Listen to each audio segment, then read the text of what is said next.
Okay, so for the second video in this week's week 4 lectures on class and inequality, I'm going to very briefly introduce the ideas of Marx and Weber, whose work is foundational to the development of the sociological understanding of class. If you want to start off to kind of get a quick introduction, there's a couple of 4 or 5 minute animated videos there for you to look at that explains some of the ideas of both Marx and Weber. So, Marx and Weber, as I said, very important for thinking about class. Many of their ideas are still relevant today, and many of their ideas have been developed, updated, progressed to understand contemporary society as well, and turned into new theories to understand what's going on in the world. In week 2, we looked a little bit at kind of functional ideas and critical ideas and symbolic interactionist ideas. In some functionalist kind of sociology, from Parsons and others, they see some inequality as being necessary. It's important here not to say that they think inequality is like good, but that in similar to kind of that motivation stuff, that a level of inequality is not too bad because it gives people something to have ambitions for and that kind of stuff, and inspire too. But those kind of sociologists are still very much concerned with too much inequality being inefficient, not very functional. Marx and Weber have much more critical ideas, as does Bourdieu, who we'll talk about next, and think about how class itself is a way to think about how inequality is actually not great for society. It actually causes all kinds of inefficiencies, social problems, and hugely affects people's life chances and even possibilities of being happy. So I'm going to begin with Marx and then talk about Weber. So there's Marx there. Marx, importantly, class is an idea that develops out of Marx, but he's not just kind of portraying class as a way to kind of understand some things about what's going on in the world. For Marx, we live in a class society. It's the fundamental relation of how power works in the world, and this is what drives what he calls the mode of production. Now, Marx analysed historical changes. He was particularly interested in the huge shift that was going on in the Industrial Revolution from feudalism to capitalism. So he saw these kind of huge social changes, this kind of driving technology where we could produce more and more stuff. But the ownership of those things, the factories, the land, was largely in the hands of, a very privileged few. And for Marx, this means that everyone else in the world, everyone else that doesn't own the means of production, is exploited. They are the working class because all they have is their labour to sell. Otherwise, they'll starve.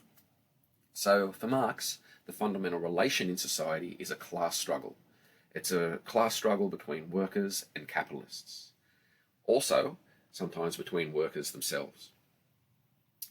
Now, Marx was essentially one of the first kind of political economists of capitalism, and he pointed out that it'll need constant growth, needs ever cheaper and cheaper wages and more efficient productivity.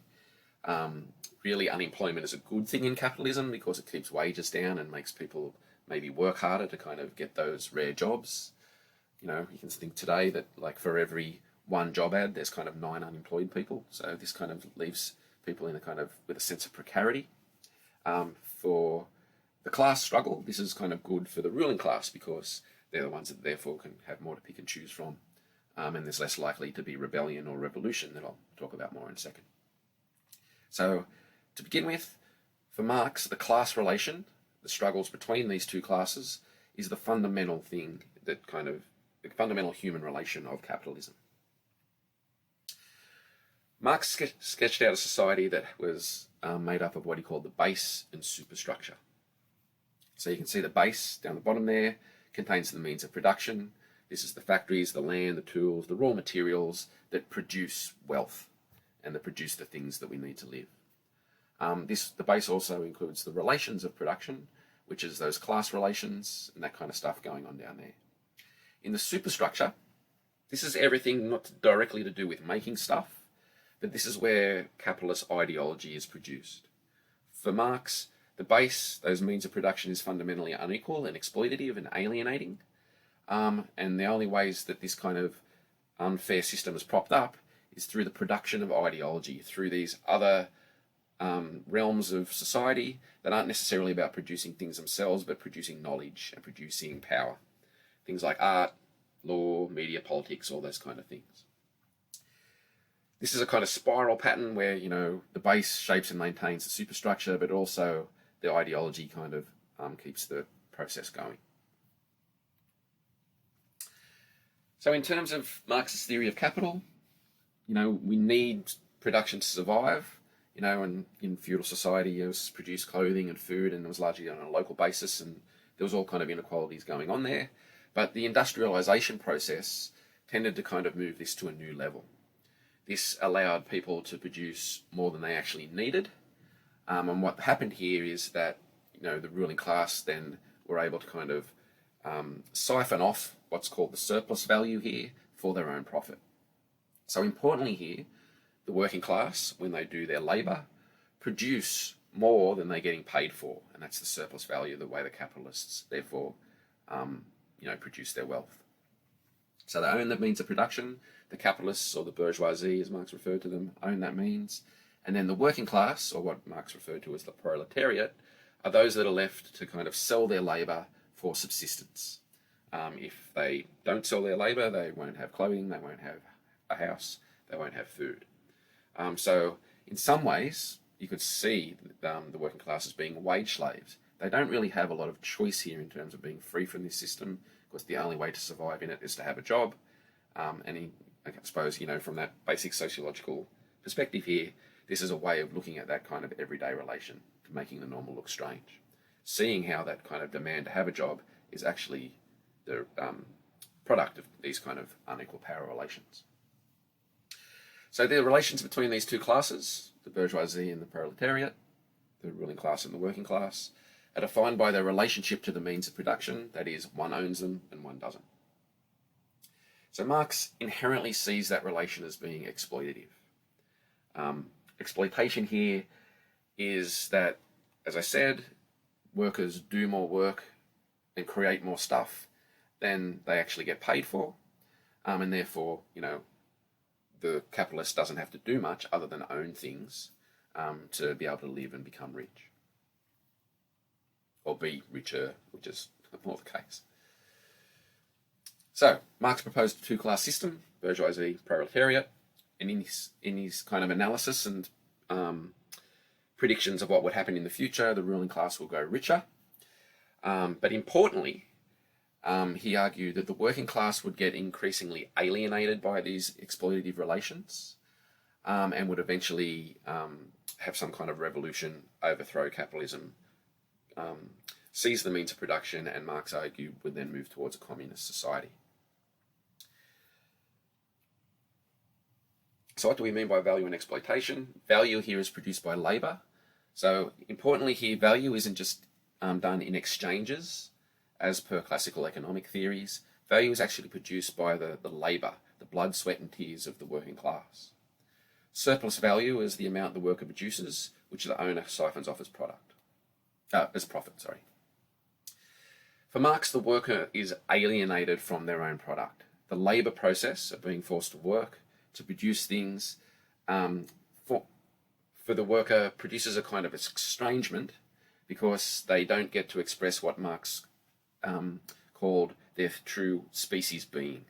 Species being the idea that humans are fundamentally creative and relational people, and by putting them in this kind of drudgery, you know, another brick in the wall kind of Model T Ford factory kind of situations, that they don't get to be creative, that the process itself leads to alienation from their ability to be creative or artistic or whatever, and the ability to have a kind of enjoyable life that isn't kind of held down by the drudgery of day-to-day work.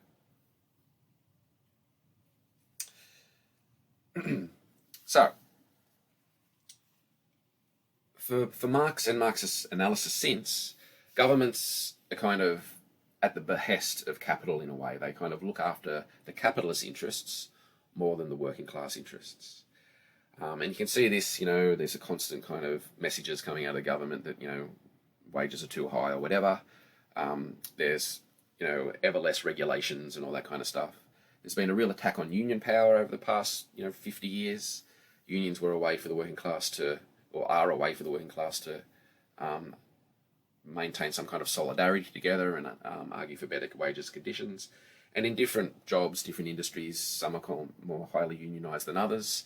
And it still kind of seems to correlate that those that have more union membership have better pay and better conditions. The extraction of surplus value is further developed, by those kind of developments, the government, diminishing of union power, and also the ways that kind of work has changed. It's sped up, more technology, the workday is extended, particularly for those with full-time work. For those with part-time work, they've got to work more and more jobs to make up the same amount of hours and try and access the same amount of wealth. Fordism, kind of splitting things into micro-tasks over the 20th century, was particularly important to this capitalist extraction process, and certainly from the Marxist point of view, important for alienation. So what that kind of Fordist change means is that, say in the feudal era, if you were kind of someone that made furniture, you would, get the wood from the forest, you would cut it all up, you would then assemble the chair or the table from scratch, you would craft it from beginning to end. This allowed some kind of self-expression, some kind of creativity involved in that work that maybe have been more close to what that human, wanted to do in their life. According to this analysis of Fordism, as people move into factories, so if a chair or table's being made, they just kind of sticking on one leg and it comes through and they stick on another leg and stick on another leg. The idea of creativity becomes, moves out of the production system, and this leaves the worker to kind of be just a cog in the machine. Increasingly, you could kind of take that analysis further and look at the way that machines and algorithms are kind of replacing the work of humans in particularly what we now call platform capitalism, that we'll look at later in the course in the week on digital sociology. So Marx predicted struggle between the workers and the rulers, and predicted that, class consciousness would grow amongst the working class, that they were being exploited and alienated. They would kind of work together to form a revolution. Now, this hasn't really happened, and there's many different kind of reasons for that. So some of Marx's predictions in that sense certainly haven't played out. Communism has been a kind of system of organisation for countries around the world throughout the 20th century in particular. But again, most of them didn't really come about from a kind of workers' revolution. They were often kind of enforced upon a population from a relatively well-educated elite or a military elite or something like that. There's not really true examples of that kind of organic Marxist revolution that Marx predicted. So what does that mean in terms of today? Why do we seem to put up with ever-increasing inequality and exploitation and alienation? Because much of the research done in, talking to people about their jobs shows that they are alienated and they hate their jobs. And a particular good book, and that started as a particularly good column, is David Graeber's work on bullshit jobs, if you want to kind of check out some aspects of that. So what's happened? Well, some theorists argue that we've been kind of conned by the spectacles of consumption and we're immersed in consumer society, and we'll do a whole week on this later in the course. Others argue that most of us don't believe we're working class, that we, all have homes and cars, or we get to shop and have holidays, so we tend to think of ourselves as more middle class.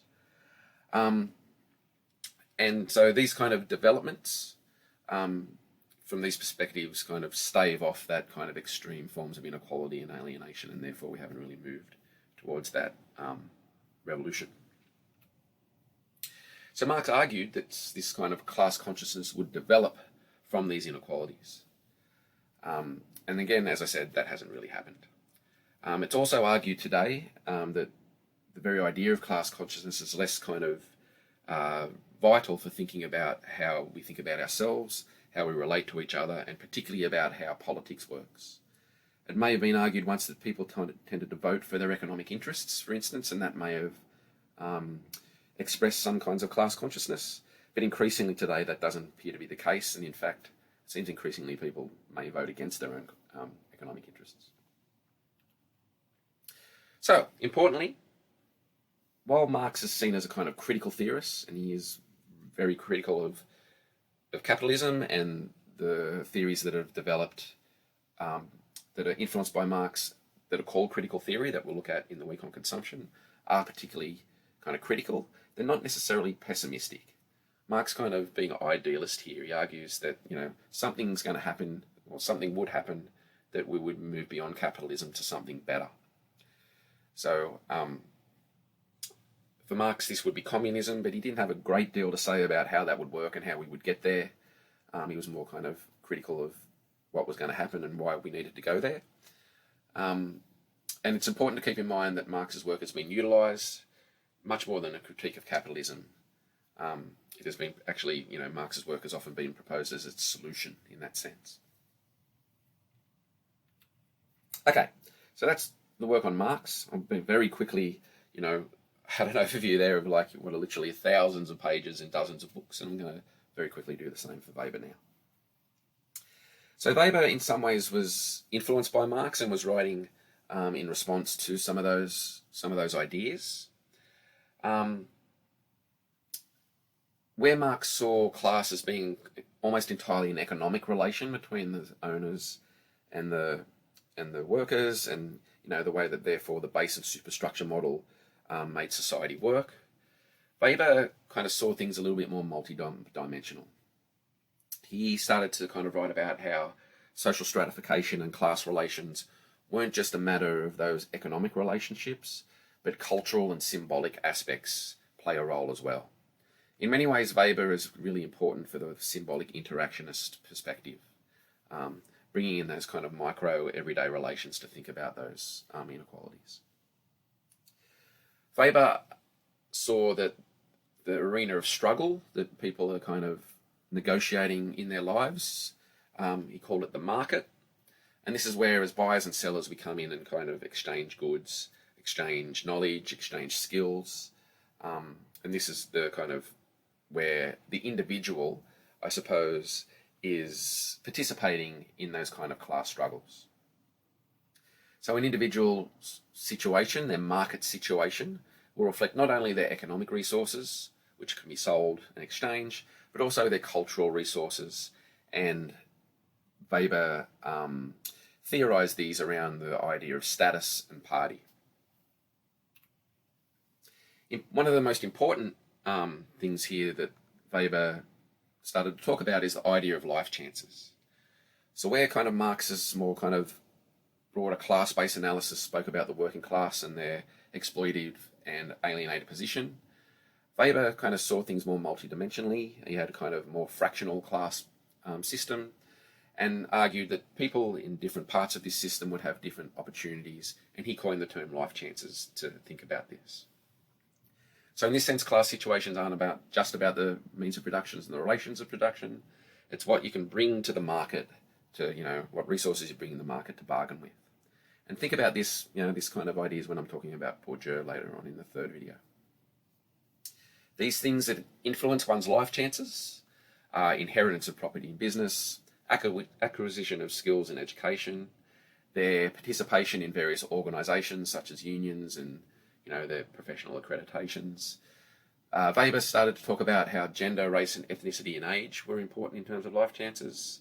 So he didn't really view class or status as this kind of one relational thing about economics. He started to bring these kind of other aspects to thinking about inequality and life chances. So there's more than two classes, and these people have all kinds of different market situations. The more resources a person has to bargain with in the market, the better their life chances. So obviously, if you're kind of in the top 1%, like that kind of Marx ruling class position, you have hugely privileged life chances. What Weber, I suppose, is useful for thinking with is kind of thinking about, people below that. There's people that are quite wealthy that are dominated by the even more wealthy. There's middle class people with education and maybe not as much money. There's working class people which, their skills come and go in relevance and all that kind of stuff. These are kind of considerations from that sociological perspective that Weber helps us understand in terms of life chances and how these things influence stuff like education, wealth, housing, health, and things like that I suppose the video of the spirit level kind of went into in some detail. So in this sense, social class isn't just about, the stuff you own. It's about your marketable skills and how these things kind of affect your future life chances. So Weber had a more complex idea of what the class system is. And you can see here he has a kind of more developed middle class, I suppose. Marx did talk about the middle class a little bit, the petty bourgeoisie, kind of the managers and stuff like that are kind of in service to the ruling class, but were still only had their labour to sell. Weber places more importance on them, particularly because Weber doesn't just see economic relations as driving driving ideology and therefore the world of ideas. He sees these kind of further interests develop and be able to kind of think about how knowledge and stuff like that can relate to people's position in the world. So we have the ruling class, then he has the intelligentsia, like professionals, white-collar workers, doctors and the like, the petty bourgeoisie, more small businesses, and then down to the working class, which is split. He also split up into the kind of well-organised occupations and then the kind of more individualistic, casualised and unemployed. Really importantly, Weber brings into class analysis the idea of status. So again, where Marx has a very economic understanding of class relations, Weber brings in these more subjective elements. So status here refers to the different kind of honour and prestige that is accorded to different social groups. The kind of, a very obvious way to kind of think about this is the way that kind of blue collar work done by people, with their bodies, trades, garbage collectors and stuff like that, tends to have less status than white collar work, where people tend to be using their minds more. Whether that's, professional things like teachers, doctors, lawyers and stuff like that. Again, I think I would have said in the first lecture that I would question, just what the use value is of those things and why the status couldn't necessarily be the other way. Again, in a way of making the normal look strange there. Seems to me that much of the blue-collar work is much more valuable to society than the white-collar work, and this is particularly relevant if you're interested in Graeber's idea of bullshit jobs. But, the status is portrayed as being higher for the white-collar work. So, unlike Marx's classes, status groups aren't necessarily completely correlated to economics. That said, higher status groups tend to be paid more, but they don't necessarily own the means of production. They often share common cultural and lifestyle pursuits and, hang out in the same spaces. So again, lots of research shows that, people from, middle-class professional backgrounds tend to like the same things, hang out at the same cafes or restaurants or whatever. So status groups tend to both include and exclude people with particular social characteristics, and it's not necessarily based on class, but also includes aspects of race, gender, where you're from, your tastes, your morals, and all that kind of stuff. Examples here, the kind of hipster bogan thing that I was talking about throughout the course so far. It's increasingly shown that even people from relatively privileged background will live in poverty a little in some respect or another when they're studying at university. There's different kind of status in terms of what kind of wealth you have, new rich versus old money, these kind of things. So status groups here kind of complexify the class system in terms of how they relate to each other.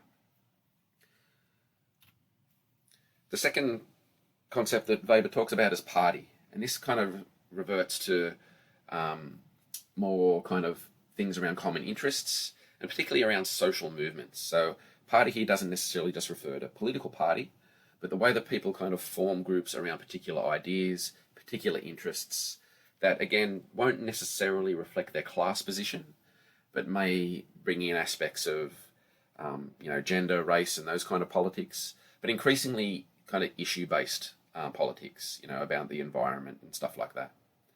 So, and this is kind of particularly where Weber shows that power can arise from ideas, not just economic relations. Now, where I was kind of talking a little bit about how Marx is really kind of idealistic in a way, Weber's quite pessimistic. Weber saw the rise of the middle class not as necessarily making things better or, more comfortable or whatever, but he saw this as it would happen in tandem with the rise of bureaucracies. As societies become more complex, Weber argued that they would need bureaucracies to be able to run them efficiently, because bureaucracies in that sense are quite efficient. They can measure and they're kind of, you move up and down the scale and all that kind of stuff. But what that means is that, like the kind of idea of, people in the factory being a cog in the machine, this means that people, particularly in that white collar work, would be somewhat in the same position. They would be kind of, as he put it, it's horrible to think that the world would one day be filled with little cogs, little men clinging to little jobs and striving towards bigger ones. Again, the cog in the machine here, this passion for big bureaucracy would be enough to drive us to despair. So this relates to the idea of rationality. He argued that societies would become more rational, based on the scientific character of what was happening post the Industrial Revolution, and that bureaucracy would be needed to create efficiencies and to manage populations and to organise how societies work. But he was particularly concerned that that means that we would end up in what he called the iron cage of rationality. Certainly not very idealistic here, not positive about the future. He argued that as there was more bureaucracy, it would come to dominate the world, we would crave it more and more, and this would dehumanise human relations beyond the class system in a way. You think here about how if you've ever gone to Centrelink, you're treated as a number, you're not treated as a person, and this is, for Weber, would be increasingly the case across different aspects of society. For Weber, the iron cage of rationality means that people will be a small cog in a ceaselessly moving mechanism which prescribes to him an essentially fixed route of march. Please notice the sexist language in that there, that the way that kind of Marx and Weber tended to write about people was about men, and we'll look at the kind of critique of that later in the course as well. Another lovely quote here from Weber, the iron cage of rationality. No one knows who will live in this cage in the future, or whether at the end of this tremendous development entirely new profits will arise, or there will be a great rebirth of old ideas and ideals, or, if neither, mechanised petrification embellished with a sort of convulsive self-importance. Does remind me of people in these systems. For the last stage of this cultural development, it might well be truly said, and he's talking about what people will become here, specialists without spirit, sensualists without heart, this nullity imagines that it has attained a civilization never before achieved. What he's essentially arguing here is once we're trapped in that iron cage of rationality, we won't actually realise that we're trapped because it's normal, but really the civilization there will be dehumanised and not necessarily, producing happiness and creativity and things like that. Okay, to conclude this section, just comparing their ideas, Marx was very much interested in the structure, the overall kind of structural relations of society. Weber tended to analyse more kind of specific case study type things, about religions, about bureaucracies and the like. For Marx, class is much more objective, it's in those economic relations. Weber started to bring in the more subjective relations around class and party, around status and party, about life chances and opportunities. Marx was kind of looking at that kind of large-scale type of society, capitalism, and the shift towards capitalism in the Industrial Revolution. Weber starts to kind of consider patterns of consumption here as well. So we're moving from Marx mostly where he concentrated on the production side of things. Patterns of consumption are important, and particularly been developed as more important post-Weber, and as I said, we'll look at that later in the course. Things are largely economically determined in Marx, and people are kind of born into and fit the structure, but he sketches a more utopian future, and he argued that that would be communism. Weber brings status to understand cultural elements of class relations, but sketches a kind of real negative future. He sees that we'll be kind of trapped in this iron cage of rationality. Okay, I'll leave it there, and in the next video I'll outline the ideas of Pierre Bourdieu and what he has to say about class relations, and particularly the symbolic and the cultural aspects.